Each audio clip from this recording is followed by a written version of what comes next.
Okay, from a waste management perspective, the proper way to dispose of feminine hygiene products would be to put them in the trash. My name is Wolf Owens, and I'm a wastewater treatment plant operator for the City of Prescott. This is the City of Prescott's Sundog Wastewater Treatment Facility. All right, where we're at right now is the headworks, which is the entrance to our facility where all the waste stream initially comes into our plant. We have about 2 million gallons a day pass through this facility of raw wastewater coming in. At the headworks, we have what's referred to, this large unit behind me, is a bar screen. And a bar screen is essentially just a grate with an automatic rake that comes down on a timer that will periodically remove the debris that accumulates on it.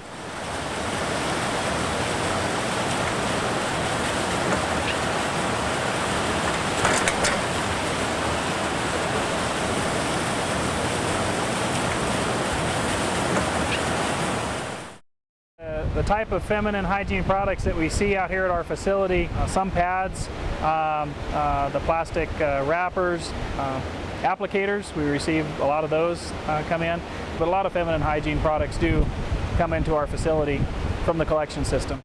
With regards to the challenges that these feminine hygiene products pose to the treatment process, more than anything, I would say it's a nuisance.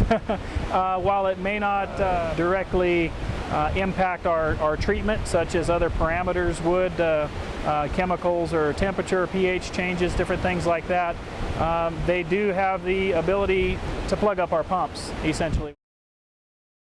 More often than not, what we see out here tends to be feminine hygiene products, and so we get a lot of the tampons, the tampon applicators, and one of the things that you will see that we got a little footage of are some of the items that are actually sometimes found on the skimmers themselves, on the flights, or in the concrete supports in between.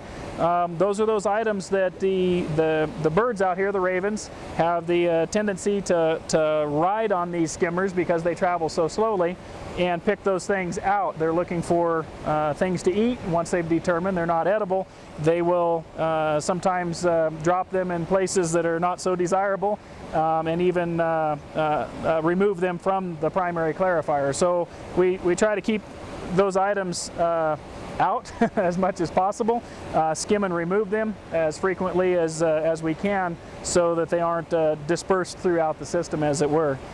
All right, well, here we are in one of our older drying beds in this facility. We decommissioned some of our drying beds. This one got used rather often some years back, and there's still some residue of that here around my feet. There's many plastic tampon applicators and whatnot, even though this whole area has been cleaned out quite well. The markings on the walls behind me show that when we did fill this with solids to dewater, it would be up to 3, possibly even 4 feet deep at times, and so this whole drying bed was literally covered in plastic applicators and other feminine hygiene products. As you can see here, a large portion of what's out here is the plastics, feminine hygiene products, the tampon applicators. You can see there's a lot of them here. This is just a small portion of ultimately what comes in, whether through the collection system or what's transported here, and it's a significant amount of debris. Well, feminine hygiene products as a whole, I would just like to emphasize not to flush them. A lot of people have what I call the flush and forget theory, that they put it in a toilet or down a drain, and ultimately they think it goes away, and that's not the case. It goes downstream somewhere, typically to a wastewater treatment facility such as ours, and someone has to deal with it.